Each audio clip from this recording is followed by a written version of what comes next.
ملت پیر سید غلام شمس الدین شمس گیلانی جانشین حضور نصیر ملت، آپ کا ابھی خطاب ہونا ہے، لیکن سرپرائز یہ ہے کہ آپ کے خطاب کے بعد صدارتی خطبہ حضور نظام ملت کا ہونا ہے، اور صدارتی خطبہ کس کا ہونا ہے؟ جانشین حضور نصیر ملت کا ہونا ہے۔ اس درگاہ عالیہ مقدسہ غوثیہ مہریہ کے جو سجادہ نشین ہیں پیر سید غلام نظام الدین جامی گیلانی، آپ کا صدارتی خطاب ابھی ہونا ہے۔ تو میں ملتمس ہوں، میں گزارش کر رہا ہوں، زوردار نعروں سے استقبال کیجئے اپنے شیخ زادے کا۔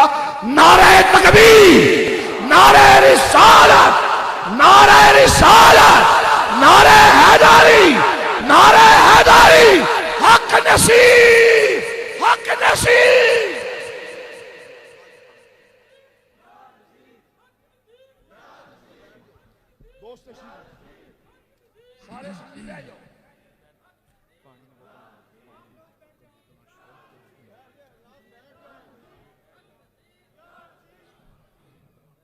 نحمده ونصلي على رسوله الكريم اما بعد فاعوذ بالله من الشيطان الرجيم بسم الله الرحمن الرحيم ان الله وملائكته يصلون على النبي يا ايها الذين آمنوا صلوا عليه وسلموا تسليما۔ درود شریف با آواز بلند، اللهم صل على محمد وعلى آل محمد وبارك وسلم، اللهم صل على محمد وعلى آل محمد وبارك وسلم۔ حضرات گرامی، السلام علیکم ورحمۃ اللہ وبرکاتہ۔ جیسا کہ آپ جانتے ہیں کہ دربار عالیہ غوثیہ مہریہ گولڑہ شریف پر انعقاد پذیر ہونے والی یہ ختم نبوت کانفرنس ہر سال اسی تاریخ پر نہایت اہتمام کے ساتھ منعقد ہوتی چلی آ رہی ہے۔ اس کانفرنس کے انعقاد کا مقصد ذاتی نمود و نمائش یا ذاتی تشہیر ہرگز نہیں، بلکہ اس کی غرض و غایت عقیدہ ختم نبوت جیسے اساسی عقیدے کی اہمیت کو اجاگر کرنا ہے، تاکہ اس حوالے سے جو کام ہمارے علماء متاخرین نے ماضی میں کیا ہے اس کام کا اعادہ کیا جا سکے، اور بالخصوص اعلیٰ حضرت گولڑوی علیہ رحمت کی خدمات کو خراج عقیدت پیش کیا جائے۔ اس لیے کہ قبلہ عالم پیر سید مہر علی شاہ گیلانی رحمۃ اللہ علیہ کی ساری زندگی کا خلاصہ ہی تحفظ عقیدہ ختم نبوت رہا،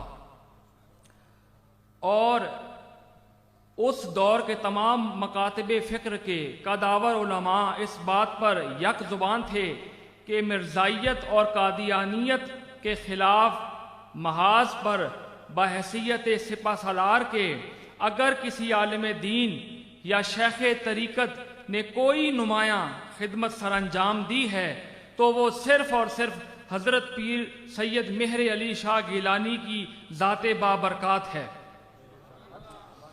اگر حضرت اعلیٰ گولڑوی قادیانیت کی تردید کا از خود بھی ارادہ فرما لیتے تو بحیثیت مسلمان یہ ان کا فرض تھا، چونکہ اس دور میں اس عقیدے کو تحفظ فراہم کرنے کے لیے کئی دیگر علماء بھی برسر پیکار تھے، لیکن نگاہ نبوت نے اس مسئلے کی حساسیت کو پیش نظر رکھتے ہوئے جس شخصیت کا انتخاب کیا اس شخصیت کا نام نامی اسم گرامی پیر سید مہر علی شاہ گیلانی رحمۃ اللہ علیہ ہے۔ کیا آپ بات کی تائید کرتے ہیں؟ اس سے یہ بات بھی ثابت ہو جاتی ہے کہ اس کام کو اس وقت صحیح معنوں میں سر انجام دینے والی شخصیت صرف اور صرف پیر سید مہر علی شاہ صاحب گیلانی کی تھی۔ اس حوالے سے ان کو مامور من الرسول بھی کہا جاتا ہے۔ آپ کی کتابیں ہدیت الرسول، شمس الہدایہ اور سیف چشتیائی اس موضوع پر حرف آخر کا درجہ رکھتی ہیں۔ ان کتابوں کا اسلوب اگر ملاحظہ فرمائیں تو آپ حیران رہ جائیں گے کہ اس موضوع پر قلم اٹھاتے وقت حضور کی محبت میں سرشار ایک صوفی کس انداز میں اپنے مد مقابل کو دلائل و براہین سے سرنگو کرتا ہے۔ ان کتابوں میں کسی جگہ پر بھی آپ نے متنبی قادیان کے خلاف کوئی بازاری یا غیر معیاری لفظ نہیں بولا، بلکہ یہ زبان تو متنبی قادیان کی تھی، جبکہ آپ نے اپنی جلالت علمی کے ساتھ اس کا رد بلیغ فرمایا۔ آپ سب مہمان گرامی اور علماء و مشائخ کی خدمت میں ہدیہ تبریک بھی پیش کرتا ہوں، اور انجمن مہریہ نصیریہ کہ انتھک محنتوں کاوشوں کا نتیجہ آج ہم ہماری نظریں دیکھ رہی ہیں۔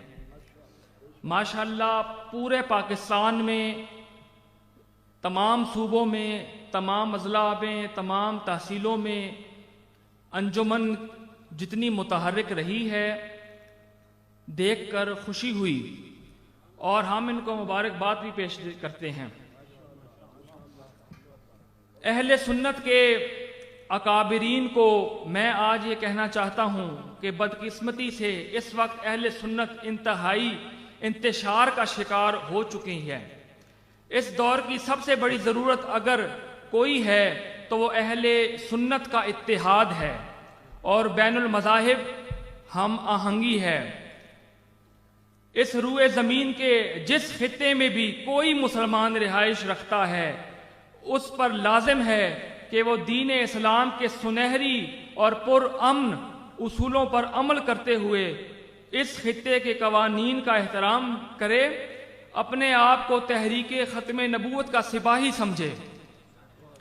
تحمل اور برداشت اسلامی تعلیمات کا نچوڑ ہے، جبکہ اسلام کسی بھی مسئلے میں کسی بھی قسم کی انتہا پسندی اور دہشت گردی کی اجازت ہرگز نہیں دیتا۔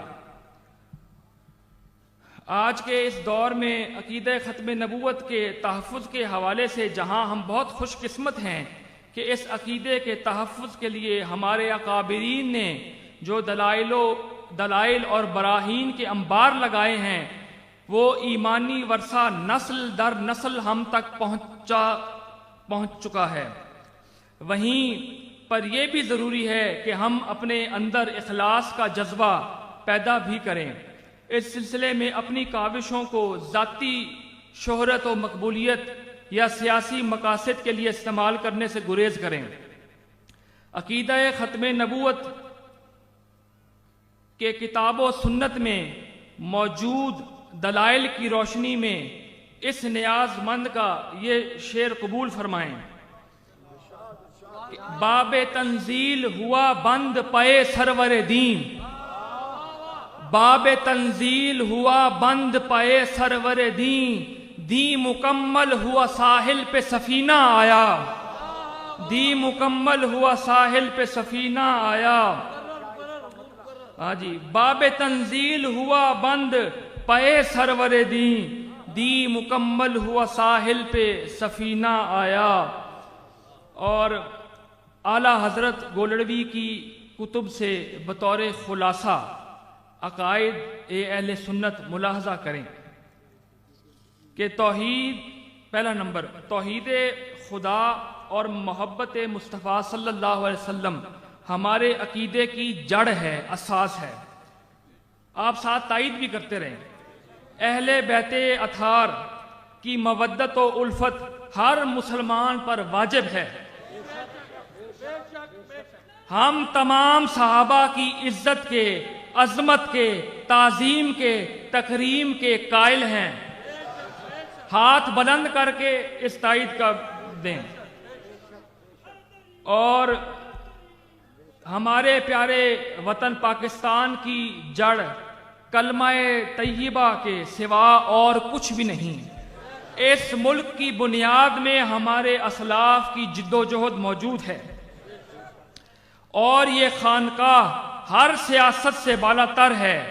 ہم اسی سیاست کے قائل ہیں جو ملکی سالمیت استحکام پاکستان کے اصولوں پر ہو، نظام مصطفیٰ اس ملک کی منزل اور مقدر ہو۔ ہم تحفظ عقیدہ ختم نبوت کو ہر سیاسی سے اور ہر سیاست سے بالا تر سمجھتے ہیں۔ پاکستان کا ہر مسلمان، چاہے عام شہری ہو یا اعلیٰ منصب پر فائز ہو، سب عقیدہ ختم نبوت کے محافظ ہیں۔ جو شخص عظمت صحابہ، تعظیم صحابہ کا منکر ہے، وہ مذہبی آوارہ گرد ہے۔ اہل بیت اطہار کی محبت و مودت ہر مسلمان کے ایمان کی جان ہے۔ بغض آل محمد جہنم کا راستہ ہی نہیں بلکہ دنیا کی ذلت اور رسوائی بھی ہے۔ مسلک اہل سنت، سنی، حنفی اور صوفیاء کی پذیرائی اعتدال کی وجہ سے مقبول ہے۔ صحابہ سے بڑھ کر غیور کون ہے اور اہل بیت سے زیادہ صابر کون ہے؟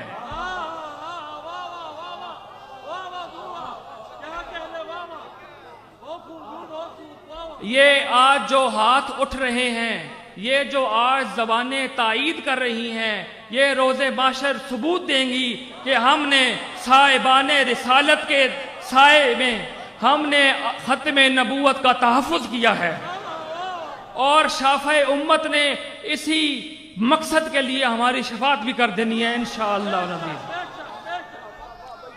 انسانیت کے دائرے میں رہ کر نفرت کی بجائے محبتوں کے چراغ روشن کریں۔ ان کا جو کام ہے وہ اہل سیاست جانیں، اپنا پیغام محبت ہے جہاں تک پہنچے۔ اور آخر میں ذوق سے میری اپنی ربائی ہے، بارگاہ غوثیت میں ذوق سے سماعت فرمائیں۔ بغداد کا آفتاب عبد القادر، بغداد کا آفتاب عبد القادر، سبتین کا ماہتاب عبد القادر، سبتین کا ماہتاب عبد القادر۔ اقطاب جہاں آتے ہیں سائل بن کر، اقطاب جہاں آتے ہیں سائل بن کر، دربار گاہے جناب عبد القادر۔ سبحان اللہ، سبحان اللہ۔